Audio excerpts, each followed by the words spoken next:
kanalu se lahko skače 17-metrskega mostu ali igra odbojko. Tudi sam sem skočil z tega mostu, vendar sem se odločil za odbojko, ker jo igra tudi moj brat in ko sem bil majhen, sem ga videl igrati in mi je prišla takoj k srcu.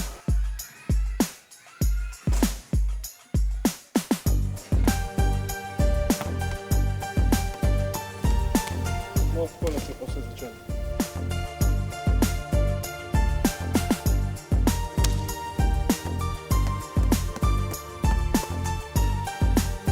Biti libero je velikokrat zelo nezanimivo za gledalce, vendar vseeno je zelo odgovorno, čeprav sem samo v ozadju, ker samo sprejemamo in igramo noter.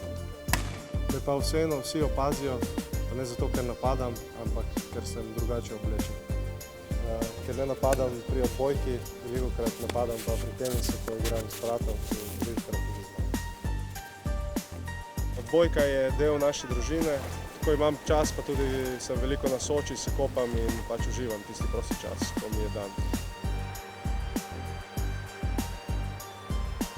Odbojko v Sloveniji igra ogromno ljudi, veliko je klubov in igralcev, še več je rekreativcev, a vseeno ni najbolj priljubljen šport v Sloveniji.